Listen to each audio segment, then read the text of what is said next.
prayer. Father God, we want to thank you, Lord, for who you are. And God, we thank you, Lord, for bringing us here together, God. I pray, Father God, for everyone here, sitting and standing, God, in this room. God, would you help us, Father God, to boast in you and not in the things that we have done. God, would you help us, God, to point people towards you, point people towards the Christ. God, we thank you again for who you are. And God, we want to thank you, Lord, for the book of Galatians. And especially today, God, as we finish up, God, pray, Father God, that you'll speak, God, your truth, God, into our life. We thank you, we love you. Christ, we pray. Amen. As Paul is coming to an end of the book of Galatians, he actually wants to summarize and he wants to compare himself to his opponents. If you guys remember about his opponents, what were the opponents of the gospel, opponents of Paul known for? Who are they, by the way? They're known as what? Good. They're known as the Judaizer. And what was their main thing? Paul was saying that in order for you to be a Christian, in order for you to be saved, it is only through justification alone. It's only through faith in Jesus Christ alone. But the Judaizer, the false teachers, were saying what? You believe in Jesus Christ, and on top of that, what do you have to do? Louder, don't shy. Right? Be circumcised. They're pushing the Mosaic law. They said this. You not only have to believe in Jesus Christ, but there's something else I want you to do. You need to follow the Mosaic law. You got to follow the rituals. You got to follow the dietary law. But most importantly, you have to make sure that you are now circumcised. But Paul is saying, no. That is not true. And as Paul finishes up the book in Galatians chapter 6, he says this. Now he does this. He wants to compare the false teachers and himself. And this is what Paul says. Paul, when he talks about Jesus Christ, when he talks about his life, this is what he does. He doesn't talk about the things that he accomplished in the past or the things that he did.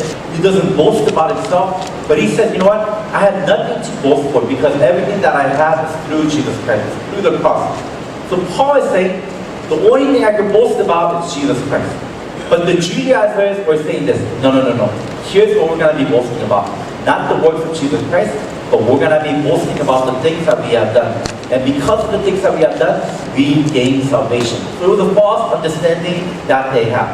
So Paul is saying, no, as Christians, we should not be boasting about ourselves, but we need to boast about the accomplishments of Christ. Right? We need to boast about Jesus Christ.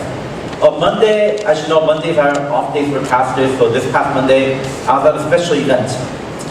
Every year, I volunteer for Dodgers, Lakers, and then like LA Rams, and I helped out also for the World Baseball Classic. So on Monday, I helped out for the Dodgers. And if you know me, I'm a die-hard Dodgers fan. Think about this. I love Kobe Bryant, right? I love the Lakers. But more than the Lakers, I love Dodgers. So you guys know how much I love Dodgers, right? So I had an opportunity to volunteer for the Dodgers, and it was really amazing because I met a lot of players. I met players like Ron Say, Steve Garvey, Boris Hershiser, Eric Pearls, Tommy LaFlorida, Rick Monday, Fernando, Dave Roberts, Kenley Jensen, Justin Turner, Cody, just to name some. And I'm sure half of the guys that I mentioned you're thinking, I don't know who those guys are. That's because they're really old, but they're Hall of Famers. Right? So as you can imagine, when I got there, I was very, very excited because I knew I was going to be meeting some of the Hall of Famers, and I wanted to take pictures. So I was very, very excited. So for the event, my main job was to check the guests in. As the guests were coming in, I write their names down, and I go, okay, let me check your ID, so that make sure they don't sneak in and just go in. And in this event, and the events that I go to, it usually works like this. At the event, they have around maybe like 50 round tables. And each round table, right, companies actually come out at a time and they buy this table. And they pay as much as $35,000, not $3,500, but for each seating, each table, they pay up to $35,000. And the reason why they do this is this, right? Places like Bank of America or Nike, they'll buy a couple tables and they'll bring in their clients. People that spend a lot of money on their year, they'll be like, oh yeah, I know you're a Dodger fan, you should come in, and you guys can come in, eat, you guys can go to batting cage, you got all the facilities, you guys can learn how to throw through, Hall of Famers, Hall of Famers will actually come and teach you how to throw. And at the end, they have a panel with all the players, and not only that, in each of your sitting, especially if you're sitting in the front, one of the current baseball players would actually sit at your table. There's only 9 people, 10 people sitting, right? You're actually sitting with the player. You're actually talking with them and eating with them, right? So think about it. You pay as much as $35,000 to sit in those tables, But if you want to just come in on your own and buy your own ticket, I think it's around $600. And then that's towards the table at the very end, like table number 50, table number 49. But even for those tables, you guys can actually take a picture and do all that. But I love it because I was actually volunteering and I did all those things for free, right? And as I was preparing for today's message, it actually hit me. I was thinking, wow, the only reason why people pay so much money and go to Dodger Stadium, the only reason why corporations, they pay thousands and thousands of dollars to buy tickets for this kind of event is because they want to go and watch players, right? And the only reason why people like certain players is because of the stats, because of how many RBIs they have, how many stolen bases they have, how many home runs they have, how many strikeouts they have, right? And if you really think about it, all you're doing, right, the only reason why you like them and you admire them is because of the accomplishments that they made as players. And really got me thinking, right, especially as I was preparing for today's message, I was thinking, wow, this is the society that we live in, right? Everyone around us, we pretty much boast about ourselves. So let me ask you this question. Who do you boast in? What do you guys boast about? What is it that you boast in? What is it that you brag about? Right? I think this is a very important question. And the reason why this is a very important question is this. Because ultimately, whatever you boast about, whatever you brag about, that is your God. Right? If you boast about your grade, if you boast about your GPA, right? If you boast about the college or the university that you attend, then if you really think about it, you're saying, that's my God. Right? My academics, my intelligence, that becomes my God. If you boast about how healthy you are, how many push-ups you can do, or how fast you can run, if you really think about it, you're pretty much boasting about your health. You're saying my health is most important to me. Right? And if you boast about your car, or if you boast about the clothing that you have, if you boast about the shoes that you wear, in a way you're saying, oh, money is my God. If you boast, whatever it may be, if you boast in those things, that's what you're lifting up. And what Paul is telling us today is this.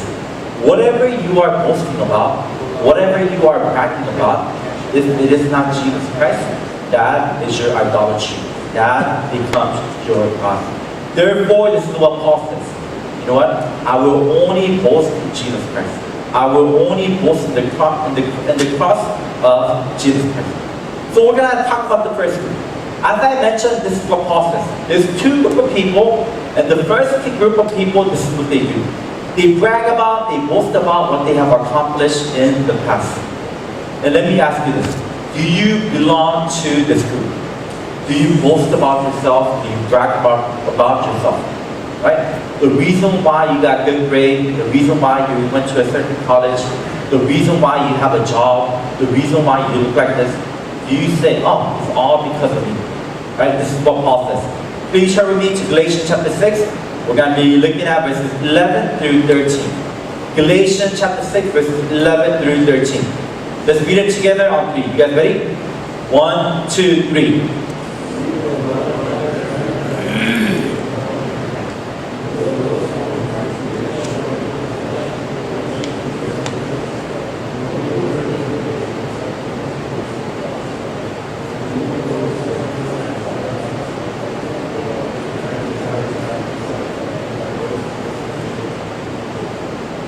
Amen. Before Paul ends this letter, this is what he's actually said.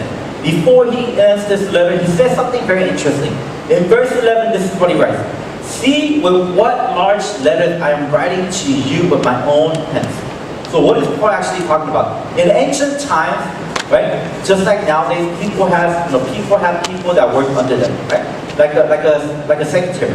And back in the days, a lot of the time when people wrote letters, especially if you're like a respected person, you don't just write on your own because you have secretaries writing for you. So you would be like, okay, secretary, I want you to write for me. Dear Church of Galatians, my name is Paul, and how are you doing? And you just read out whatever you're writing. And the secretary will be right next to you, and he or she will just write down the letters that he's writing. And as Paul is coming to the end of the letter, you know what? Paul says something very important. He says, see what kind of large letters I am writing with my own hands right now. So what Paul is saying is, okay, secretary, I want you to stop. And this part, I'm gonna actually write with my own hands. And I'm gonna write with my own hands because I want actually people to pay attention. So he tells the secretary, he's like, okay, stop. Give me the pen. And he grabs the letter, and he finishes the letter by writing with his own hands. And most likely, as he is writing with his own hands, right, as literally, he's saying, you know what, look at the big letters that I am writing in. So if the letters were just big before, he's writing a little bit bigger so that people would actually be like, whoa, what is this? Why is it that all of a sudden Paul is writing in big letters? The reason why he did this is because he wanted to grab the attention of the people that were reading this letter. Again, if you remember in ancient times, whenever a church, whenever a letter was written, it was not only meant for one person, right? Especially letters like Galatians. It was meant for the whole city, the whole church, right? So he's writing this and he says, you know what? As I'm getting to the end, I'm actually going to pick up the pen, I'm going to write it in my own hand, and I'm going to make sure these letters are very, very big. Why? So that you don't miss this point. Because this is very, very important. And if you think about it, this is actually very similar to that of John Hancock, right? You guys know John Hancock? Hopefully you guys do. If you guys paid attention during your US history class, John Hancock, at the end, if you remember, he's the guy that wrote his signature a little bit bigger in the Declaration of Independence. Why? Because it's reported that when the founding fathers, right, when they signed the Declaration of Independence, right, everyone signed their autograph or signature at the end, right? The reason why John Hancock, he wrote in the middle of the page and a little bit bigger than everyone was this.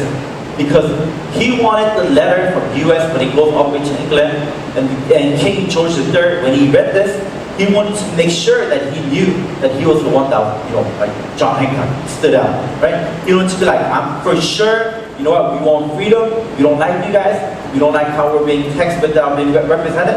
So he wrote his, signature pretty big. So Paul, in a way, he's doing something very similar. He's saying, look, at the end, I'm going to write my letters a little bit bigger, and I'm actually going to write it with my own pen. And he tells us why he does this. In verse 12, he tells us that the Judaizers were doing what they were doing, right? But he goes on to say, what the Judaizers were doing in the passages, they were convincing, right? They wanted to persuade Christians to be circumcised. And Paul, once again, he reasons with them, he tells them, this is very wrong, right? He says, Galatians, you should not be living under the law. Why? Because of Jesus Christ, you have been set free from the law. Right? The false teachers were teaching the church a lot of wrong theology. And the things that they were teaching was this. Make sure you keep the Old Testament dietary law. Make sure you keep the holy days. And make sure, most importantly, if you're a guy, that you get circumcised. And Paul is saying, man, this is very dangerous. And we know that the church of Galatians, people actually started believing in this false teaching. And we already read in chapter 4, verse 10, that people, some of them, they actually started following. Especially when it came to the Old Testament holidays, right? Special holy days, they're like, okay, we gotta keep it. Why? Because we're Jewish and we're Christian. But Paul is saying, no. That is now how you become saved. You become faith by faith alone. You are justified by faith alone in Jesus Christ. So why would these Judaizers do this? Why would they brag about this, and why would they, convince people that they need to do all this kind of thing? Right? The reason why Jewish people, right, the Judaizers, they were trying to convince people to keep the rituals and keep the law, is actually found in verse 12 and 13. Paul, he gives us several reasons. The first reason that Paul talks about is given in verse 12. It says this, to make a good showing the flesh.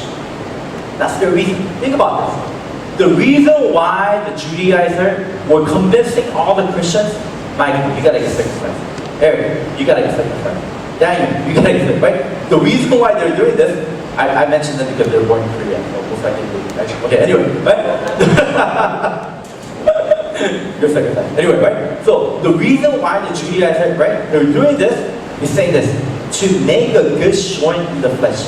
What does that mean? It pretty much means this. The reason why they're trying to convince people was because they wanted to show off. What were they showing off? They wanted to boast and they wanted to brag about how many people they convinced and people became, circumcised through them. right? I'm like, Michael, if you want to be a Christian, you don't only believe in Jesus Christ, you're from Korea, you gotta get circumcised, right? And he gets circumcised, then I have a check mark. Yes, I convinced one more person to be sacrificed, to be circumcised, right? And check mark. And like, oh guys, I got one more Gentile to be a Jewish, right? That is what they were bragging about. So Paul is saying, how foolish is that? They're pretty much bragging about themselves. They're showing off. The reason why they're doing this is not for the glory of God. It's not for the glory of Jesus Christ. It's not for the church, but it's for themselves. They want to say, look what I did. I got one more person to be circumcised. I'm such a good Jewish person. I'm such a good Jewish Christian person. And the second reason that Paul gives is also found in verse 12, and it says this: only in order that they may not be persecuted for the cross of Christ. The second reason that Paul gives is this: that why they did this is because they didn't want to be persecuted, right? They lacked the courage to live by faith and share in the suffering of Jesus Christ. Why did they tell people to be circumcised and don't do that? Why? Because they do not want to be persecuted by their own countrymen, the Jewish people, by saying, hey, how come you let go of your faith? How come you're not holding on to this ritual anymore? So what do? They go, no. I am holding on to those rituals. I'm a good Jewish man. Therefore, I'm convincing people to follow the Jewish ritual, right? I'm telling people to follow the holy days, dietary law. Not only that, for people to be circumcised. So Paul is saying, how foolish is that? These people, they're boasting, right? Not on the cross of Jesus Christ, but they're pretty much talking about what they did, right? How many people they brought, and how many people through their logic and their convincing them, they got pretty much circumcised. So Paul is saying, how sad is that? Instead of bragging about Jesus Christ, instead of pointing people towards Christ, the cross, they said, no, look what I did. Look, is all about myself. Let me ask you a question. How does this look like in your own life? What is it that you guys brag about in your daily life? Think about this. In your daily life, what do you guys talk about? What do you guys brag about? Do you guys brag about, or do you guys boast in the fact that you guys go to UC? Do you guys brag about the fact that you guys got good SAT scores? Do you guys brag about how you guys have good GPA? Do you guys brag about, maybe you don't even tell people, but inside of you, right? You're prideful because you're like, oh yeah, I make more money than my friends. I started working, like, well, my friends, they don't work, but me, look, man, I'm so young, but I'm working right now. What is it that you brag about? What is it that you boast about? And also think about this. When you do well on a test or on a quiz, right? What do you usually think?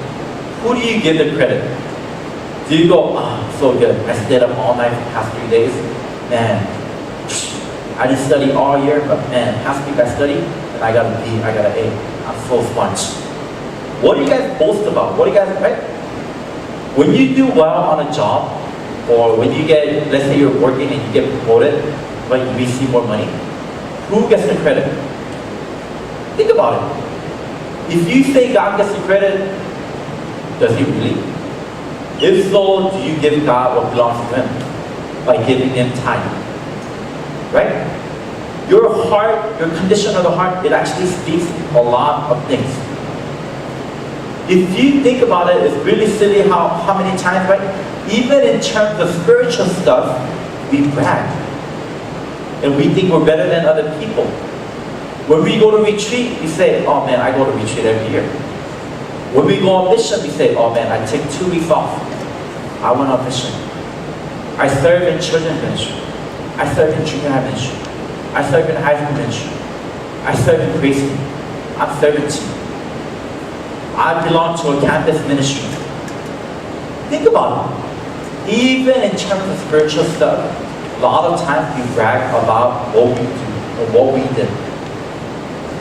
And here's something scary. Whatever you boast in, right? Whatever you brag about, that is your God. Whatever you brag about, whatever you idolize, that becomes your God. But if you truly understand the gospel, you will brag about and you will boast about owning the cross of Jesus Christ. We need to remember that real Christianity is a matter of the inward change, right? It doesn't matter about the outside. It doesn't matter if you smile to people all the time and you act all polite, but in the inside it's all different, right? It's not about superficial stuff, but it's about genuine change within inside of you, right? Inward change. And the false teacher, that's what they wanted to do. They wanted to brag about what was the outward appearance, right? It wasn't about the circumcision of the heart, where they say, God, would you cut my heart out? I give my heart to you. But they're bragging about what was the outside, the outward circumcision. It doesn't matter who you are, right? Every single one of us, there's nothing that, if you really think about it, bottom line is this, there's nothing that we can boast on our own. We are only saved through the cross of Jesus Christ. Without the cross, right, even if you consider yourself a good person or a bad person, it doesn't matter, right? There is no salvation outside of Jesus Christ. But that's what the first group of people did, right? Judaizers, they were boasting about themselves, about their own accomplishment. But this is what Paul says. Right? It's something amazing about Paul is this. He said, but for me, it's actually different. I don't boast about what I did, but the only thing I can boast about is in Jesus Christ. It's the cross of Jesus Christ.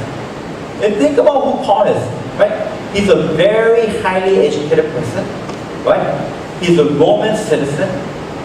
There's a lot of things that he could have boasted about. But he says this, no, the only thing I can boast about is the cross of Jesus Christ. We're going to keep reading verses 14 through 17. Galatians chapter 6, verses 14 through 17. Are you guys ready? Let's read it on 3. 1, 2, 3. Far be it from me to boast except in the cross of our Lord Jesus Christ, by which the world has been crucified to me, and I to the world. For neither circumcision counts for anything, nor uncircumcision, the new creation. As for all who walk by this rule, peace and mercy be upon them, the heart of Israel of God.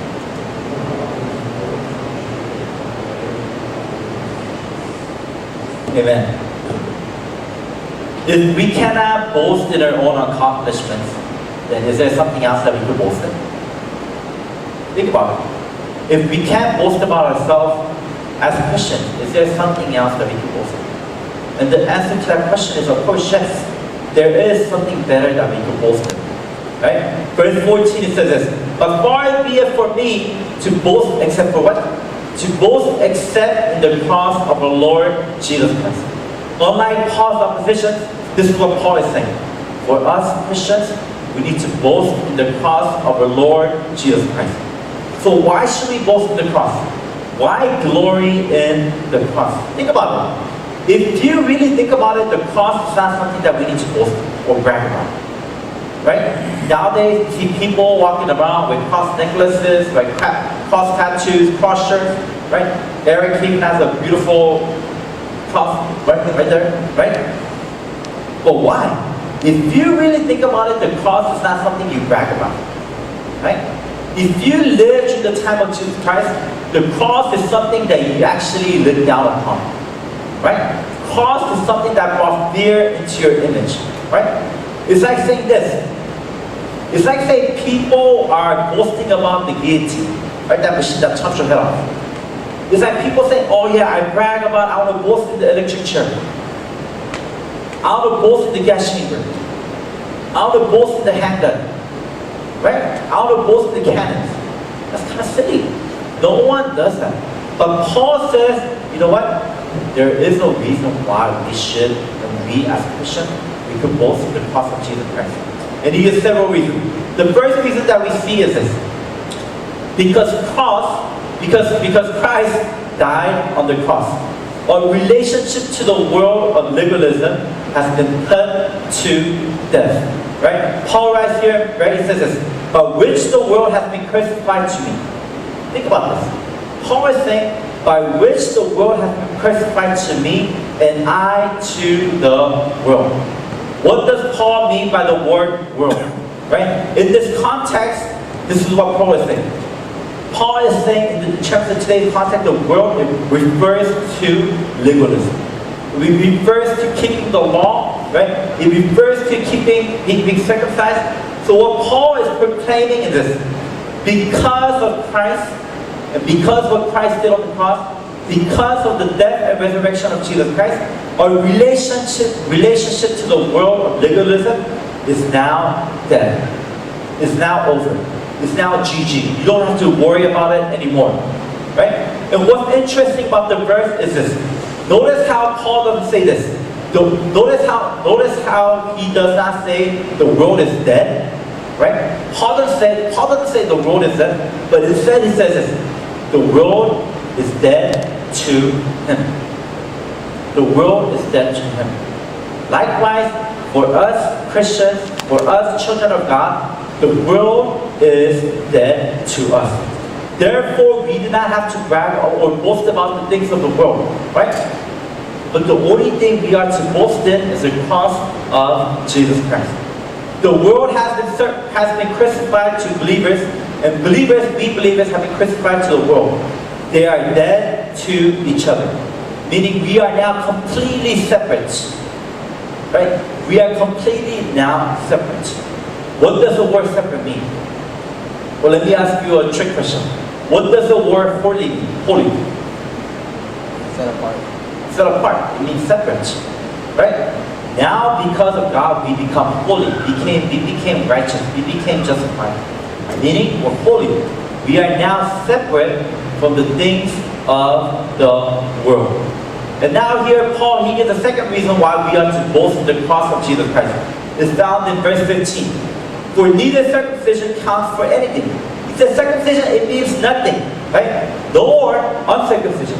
It doesn't matter if you're circumcised, it doesn't matter if you're not circumcised, but what's important is that we are new creation. According to verse 15, right? This is what Paul is saying. Because of the cross, there is now new life. Because of the cross of Jesus Christ, we now have new life in Jesus Christ. The Judaizers were proud of their circumcision. But what Paul is saying is, don't be proud of your circumcision. And if you're a Gentile believer, don't be proud of your because you're not circumcised. He says, it doesn't matter. What you are to be proud is that now you have a new life in Jesus Christ. He's saying, make sure, right? Don't boast in what you have on the inside or on the outside. Circumcision, it doesn't mean anything. The work that you do, right, it means nothing. The only reason you are saved is because of Jesus Christ and the work that He did upon the cross. And now Paul he concludes this letter by pointing to the fact that I bear my own body as marks of Jesus. Right? Think about it. Verse 17. I bear my own body as marks of Jesus Christ. Right? Let me ask you this question. What do you think Paul is talking about when he says, look, I have these marks and I bear this as my own witness? Can anyone tell me, what is this? And what word comes into your mind? If you get this right, I'll be very surprised. There's a lot of horror movies that are named after this. It starts with the letter S.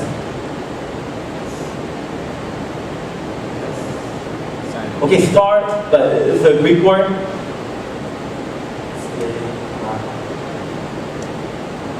Stigma.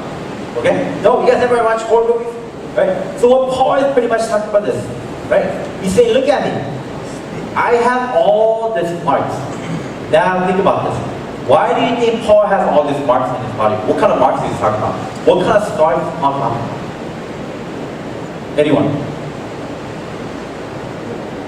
Yeah, he's been whipped many times. He's been stoned many times. He's been literally beat many times. And many times people actually thought he died because he was beat so severely. Right? He was shipwrecked. Why?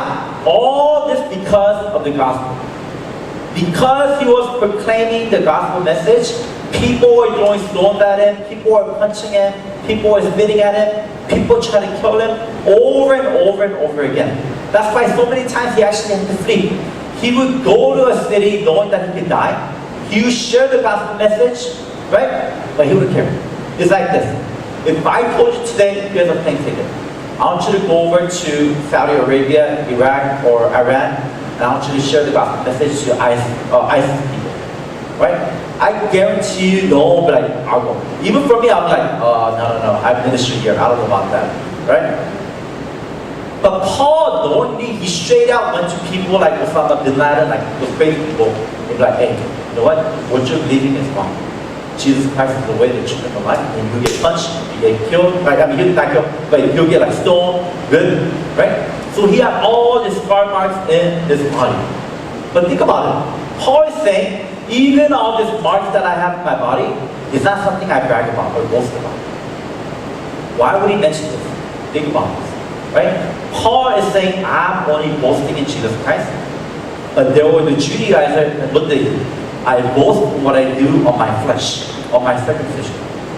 So Paul looks at them and goes, look, the wound that you have is because you're a baby and then they cut your thing off, right? And you brag about that. Paul's saying, look at my body. You see that scar mark? You see that scar mark? You see that bruise, right? You see how I'm limping, or my knees are messed up, right? You see all this arthritis, whatever it is, right? You see that bruise mark, all that stuff on my back. You know what? It's because I preach the gospel message. It's because I share about Jesus. And he's saying, how could you be so silly and boast in your circumcision? Paul is saying the only thing we are to boast in is in Jesus Christ. And finally, in verse 18, as we come to an end, he expresses peace and mercy and glory to those people that are in Jesus Christ by saying, the grace of our Lord Jesus Christ be with your spirit, brothers. Amen. Think about this. If you follow sports, I'm sure you guys watch a lot of Hall of Fame speech, right? Whenever people retire from NBA, NFL, NHL, or MLB, whatever sports it may be, if they do a really, really great job, right, in terms of getting a lot of home runs or like Kobe, scoring a lot of points, eventually they get elected into the Hall of Fame. Hall of Fame meaning you are the best of the best of the best, right? In order for you to go from high school to college level basketball player, you gotta be top of the line, right? But from college onto make it to NBA, you gotta be top of the top of the line, right? And from NBA to make it into starting lineup, you gotta be top of the line. From that, for you to make All-Star games, right, you gotta be top of the line, right? But for those people to be the very, very, very best, they become Hall of Fame. So if you think about it, in a Hall of Fame speech, usually they brag about themselves, right? In this Hall of Fame speech, not only in sports but also in like music, like R&B, like rock and roll, they also have Hall of Fame. And it amazes me because usually when I listen to Hall of Fame speeches, right, what do? They go, oh yeah, I remember that one time I scored 45 points, my finger was broken, but man, I worked so hard. My teammate, they passed that ball, and then I shot it, man, yeah, we won the championship 4 times, right? That's what they do. They brag about how many championship rings they have, about the accomplishments they made. But once in a blue moon, right, you'll find players that don't brag about themselves, but use that stage to glorify God, right, to glorify Christ.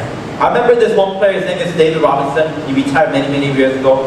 He played for the Spurs, and he was the man before Tim Duncan came in, right? And I remember his Hall of Fame speech, maybe like 8, 9 years ago, right? And in the speech, he was literally giving honor to God. And even throughout his NBA career, he was known to be a man of character. Right? Think about how crazy that is. Right? NBA, this is what I hear. NBA, every single player, no matter how good they look, right? Most of them, they cheat on their wives. Every city that they go to, they have different, like mistress, right? They go to strip clubs, right? But this guy, David Robinson, he was known to be a man of God. And at the Hall of Fame speech, I remember he gave this beautiful speech, and he said this. I remember the story in the Bible where 10 people got killed, right? 10 people with leprosy, they got killed. But you know what? When he walked, he came back to give thanks to God. God, my Lord and my Savior. He said this. You know what? I'm back here because I want to give thanks to God. I'm not going to be like those other people that don't forget. But all this is possible because of Jesus Christ. And I was like, man, that's what we need to do.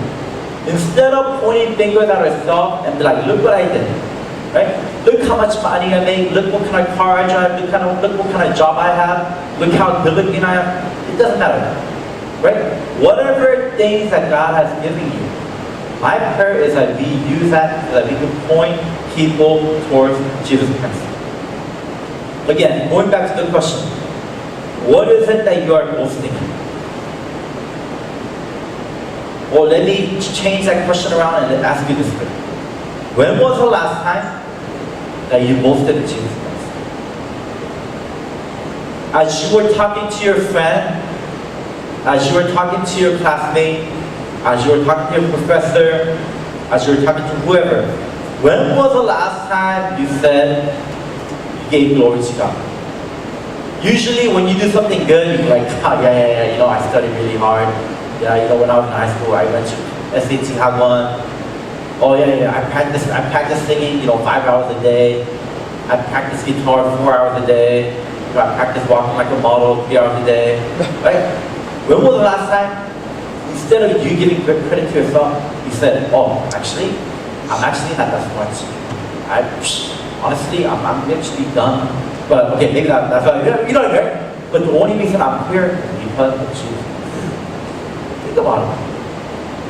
When was the last time you told people around you, oh yeah, this ability that I have, this gift that I have, I know that it comes from God. There's nothing I can do on my own. Right? It's all God. So point to God. Pastor Ben, he shares the story, and every time I hear it, I'm like, wow, that's actually very, very true. Right?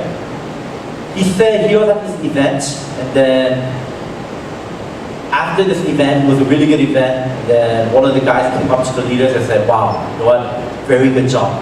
You know what, I can't believe you did it. And this is what the guy said, oh, no, it's not me. I didn't do anything. This is all God. Right? You think that's kind of bullshit, right? But the guy that's listening, right, he said this. Actually, no, that's not true. Because if it was all God, it would have been amazing. Right? It would have been perfect. And if it was all you, it would have been terrible, right? It would have been like dumb, right? But he said this, yes, it is God, but God used you. That's why it's not amazing, it's not great, but it's where it is at now, right? If it was all God, man, your life would be like, woo, right? But think about this, God is using you. And as God is using you, I pray that you'll really use your life as a platform that you could boast in Jesus Christ.